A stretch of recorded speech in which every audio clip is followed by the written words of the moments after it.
আসসালামু আলাইকুম। আজকে আপনাদের সামনে খুব হেলদি একটা নাস্তার রেসিপি নিয়ে আসলাম। এই নাস্তাটা সকালে ব্রেকফাস্টে আপনারা খুব অল্প সময়ে বানিয়ে খেতে পারবেন। খুবই হেলদি এটা।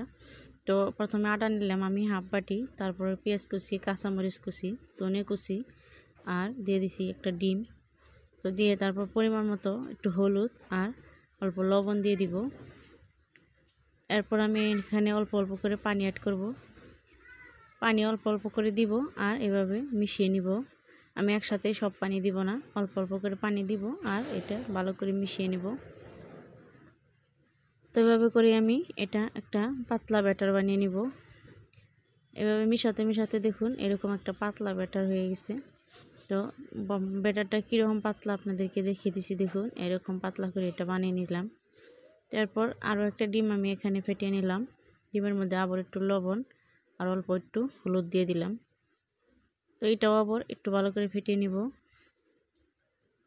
তো এটা ভালো করে ফেটিয়ে সাইডে আমি এটা রেখে দিব। এরপর দেখুন আবারও এই ব্যাটারটা অল্প একটু নাড়া দিয়ে আমি এখানে একটা তাওয়া নিছি। তাওয়াটা গরম করে এখানে টিস্যু দিয়ে আমি অল্প তেল এভাবে মুছে দিলাম। এরপর আমি এখানে এই ব্যাটারটা দিয়ে দিব চামচ দিয়ে। তো এভাবে দিয়ে আমি এভাবে দোসার মতো গোল গোল করে আমি ছড়িয়ে দিব এটা। এভাবে করে আমি এটা ছড়িয়ে দিলাম। এরপর আমি হালকা এক সাইডটা হয়ে গেলে আমি এভাবে উল্টিয়ে দিব। এভাবে করে আমি উল্টিয়ে দিয়ে ওই সাইডটাও আমি হালকা হয়ে যাওয়ার আগে আমি একটু তেল দিয়ে দিব। এখানে বেশি তেল ইউজ করব না, দেখুন অল্প তেলেই কিন্তু এটা খুব সুন্দরভাবে ভাজা হয়ে যায়। এখানে কিন্তু বেশি তেল লাগে না। তো আবার একটু উল্টিয়ে দিয়ে এখানে আমি দিয়ে দিব ডিম।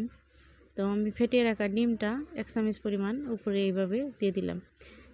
এইভাবে ডিম দিলে এটা স্বাদটা আরও দ্বিগুণ আসে, খুবই ভালো লাগে খেতে।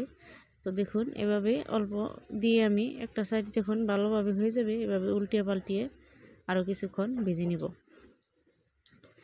তো এভাবে ভেজে নিয়ে আমি এইভাবে ভাজ দিয়ে তারপর এটা নামিয়ে নিলাম। তো এইভাবেই সেম প্রসেসে আমি সবগুলো বানিয়ে নিলাম।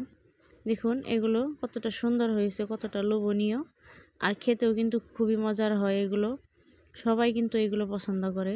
আর এটা চায়ের সাথে সকালেও বানিয়ে খেতে পারবেন বা এমনি সবজি দিয়ে খেলেও কিন্তু এটা ভালো লাগে।